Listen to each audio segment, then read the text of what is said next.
these are 100% going to go up in value. But I wouldn't be shocked in 3 years, 2 years time if these are 35 grand.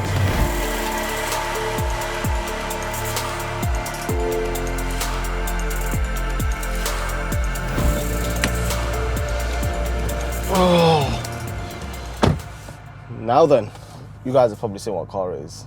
It's got the writing on the seat, but I'll tell you, no surprises here. Mind you, it's a bit of a surprise because it's not a Mercedes. I only review cars that I like. But I'll give you my honest opinion.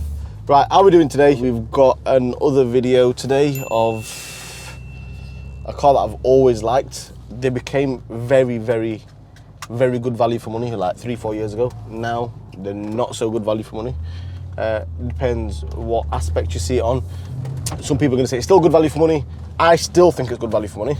It's an Audi RS4 B7. For people that don't know what B7 means, that might just sound like the most ridiculous thing ever. I used to think that. But it's basically the generation from 2005? 2005 to 2008. I think I've got that wrong. But whatever. It's the one around 2007, 2008. This is a 2007. What a car. Honestly, like, if you want to talk about cars that have aged well in terms of drive, how well they drive still, this is definitely one of them. I'm not going to say it's on par with a certain car that comes to mind straight away when I drive this, because I've not driven it enough. So it's a 4.2 V8, naturally aspirated, no turbos, no superchargers, no nothing. It's a very, let's say, not an old engine, it's more like, let's say, a very used engine. A lot of cars had this engine, the 4.2 V8. It was, personally, I think, one of Audi's best engines. I don't think there's another engine over Audi's engine that I prefer over this. It revs really, really good. The new 4-litre bi-turbo Audi engine, which is in the new RS6s and things, nice engine, but it's a different kettle of fish completely. So we're comparing this to like your RS4s, your RS5s, things like that. So the RS5 had this engine, the previous generation, so from 2011 all the way up to 2017, the RS5 had this engine, the 4.2 V8. So in this car, it produces 420 horsepower. Doesn't sound like a lot for a 4.2 litre engine compared to today's sort of figures you get out of cars. I know you can get Mercedes A45s with the same sort of figures, and new RS3s with the same sort of figures, half the size engine. Of course, it's turbocharged. Of course, it's how many years later? 2007, 15 years, 16 years later. Do you know what I mean? So times have changed, and I said this about the C63 as well. 6.2 litre engine making 450 horsepower sounds ridiculous when you look at today's generation of cars. However, it's such a nice engine, honestly. Like, you can't drive this, which is 420 horsepower, and then drive like an A45, which is 400 plus horsepower. I think, yeah, that A45 engine is better, because it's definitely not. I've always said it, if you want a proper car, you need to buy a V8. A V8 is a nice sweet spot. Your V10s are really nice, and your V12s are just beasts. But my personal opinion, V8 is where it's at. Sound-wise, drive-wise, I just love them. I like V8s, especially if they're naturally aspirated. It just tops it off. 0 to 60-wise, don't hold me to this. I think it's around 4.7, 4.8. It is four-wheel drive. And the best thing, single-handedly, about this car is not the engine, it's not the way it looks, it's the fact that it's a 6-speed manual. And if you know me by now, which I hope you do, I love my manual cars. Honestly, I can't get enough of them.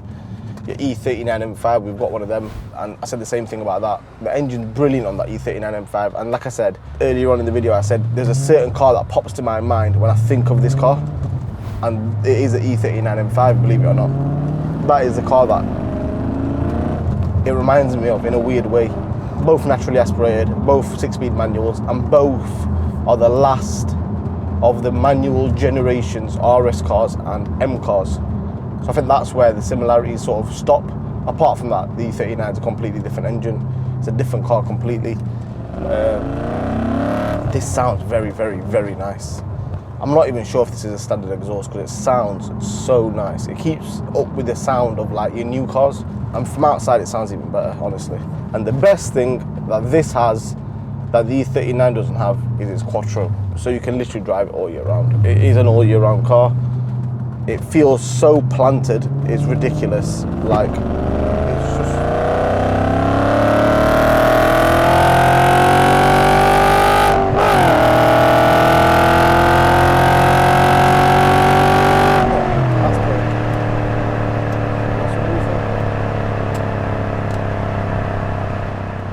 But yeah, do you know what? It is quick for the, like, we're in 6th gear now and it's so much torque for a naturally aspirated car.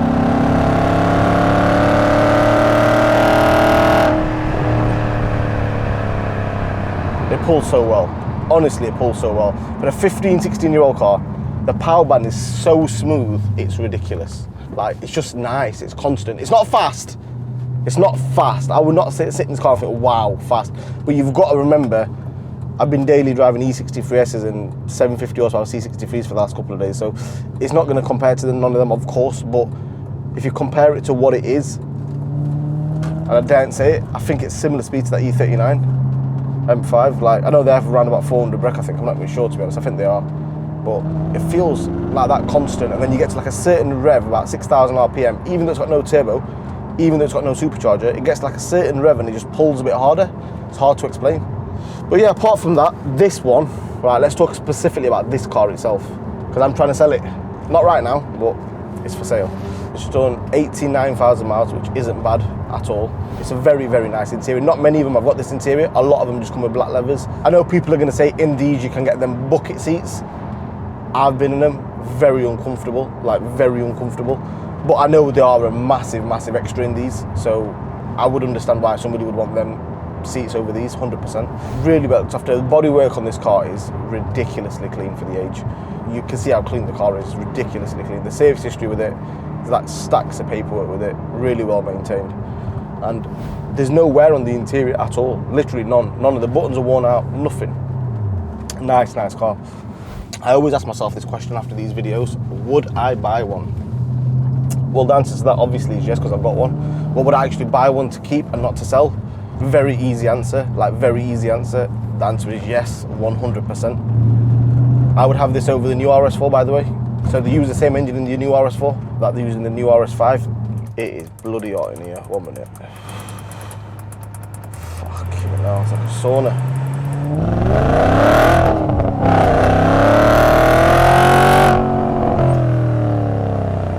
Oh, pulls so well. I'm gonna pass out. Fucking hell.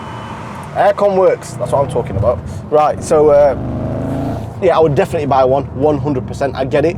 I would 100,000,000% have it over the new RS4, which is a B8 RS4. I would 100% have it over that. There's not even a question in my mind I wouldn't. Vice versa, it goes for the same C63. I would have the W204 C63, the one that I've actually got, compared to the 205 C63. I just think it's got more personality. And I think the engine is gone. It's basically finished, that engine, so it's a must because of the engine. The older generation cars over the new generation cars, and that might sound ridiculous, but I'm not saying new cars have gone downhill. I'm saying that old cars had more character, 100%. Like, the new cars are very, I'm not saying similar, but when you drive them, they just feel very alike. That's the reason why I would have this car over that. Value-wise, right, value, this is a big thing. These were 15 grand a few years ago. Now, I think we've put this up for 22, 23, and it says low priced according to Auto Trader. It's actually very cheap for the price. I think we put it on for 22, 23. Part of me wants to put it up a little bit, to be honest, after driving it.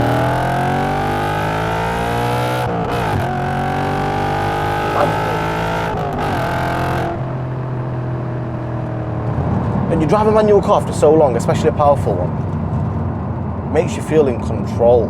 That's what it does. You feel in control. Yeah, what a car.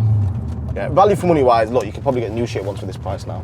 And RS4s and RS6s have always held value really well, but these are gonna go up. These are 100% gonna go up in value.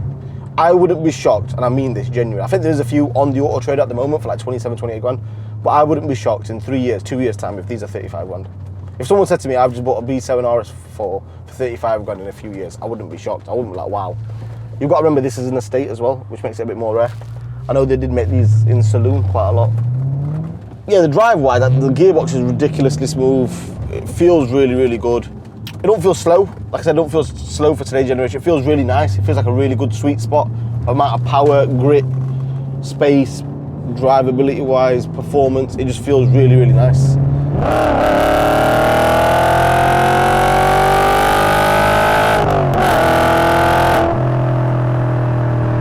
It is really nice. Like, every time you put your foot down, you realise how nice it actually is. And the sound, honestly, it sounds so, so, so sweet. It's not antisocial like the other cars that I've driven recently. It's not too loud. It's not too erratic. It's just right. It sounds just so right for this car. I think it's very important for a car sound to suit the car. And the well-spec'd as well. Sat nav, Bose sound system, heated seats, everything. It's got everything you need in a new car. Cruise control, electric seats. It's got everything you would get in a new modern day car, so why wouldn't you buy it? And I think it looks better than the new one as well, actually. I genuinely think it looks better.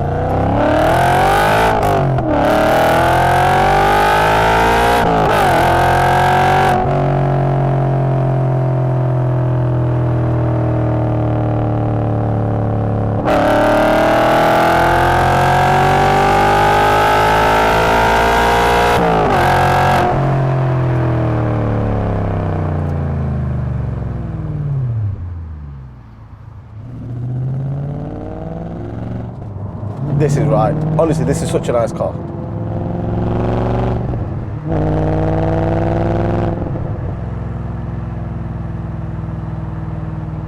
It's just a really nice place to be. It's comfy, the seating position is just right. You can throw it about. It's just right.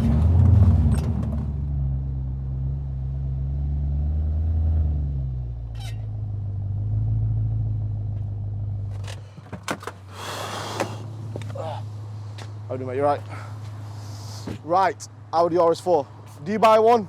Yes, you do buy one, 100%. Some people are going to say it's overpriced. Personally, I don't think it's overpriced. I think it's a lot of car for the money. Equivalent RS4 brand new now, they're like 80, 90 grand, come out of the factory. Back then, these were like 45, 50 grand. So value for money back then was a lot better. So it's understandable why these cars have gone higher in price now than they were 5 years ago. But yeah, do you know what? Probably Audi's best naturally aspirated engine. Definitely one of the best gearboxes. I have said it before about the RS6. I do not trust Audi's automatic gearbox. I don't trust it. I've never trusted it, and I'm never going to trust it unless they put a Mercedes gearbox in it. It's a joke. But yeah, so honestly, 6-speed manual, reliable. There's not much that can go wrong with them. The only thing to be wary of on the 4.2 V8 engine is timing chains. And I know that's not a small thing. Some people are going to say you've just said it's the best engine ever or one of the best engines, and now you're saying it's got a timing chain issue. They don't have a timing chain issue. You've got to remember, even if it's only done 85,000 miles, it is 15 years old. So if it's 15 years old, the timing chain is going to have wear. It's still been driven for 15 years, even though it's done 80,000 miles. But yeah, let us know what you think of it. We'll wrap it up. We have got another car coming in this week. I think it's already coming. Has it, Dylan? Yeah, it's already coming. So we'll do that next week. We get attracted to these cars, that's what the problem is. Right, but we'll see you soon. Subscribe, like, do what you gotta do. Comment down below if you want us to do something different, something you've had an idea. Even if you know what? I want somebody to come up with a project that they want us to try. I'm happy to try something different. Thank you for watching, and we'll see you soon.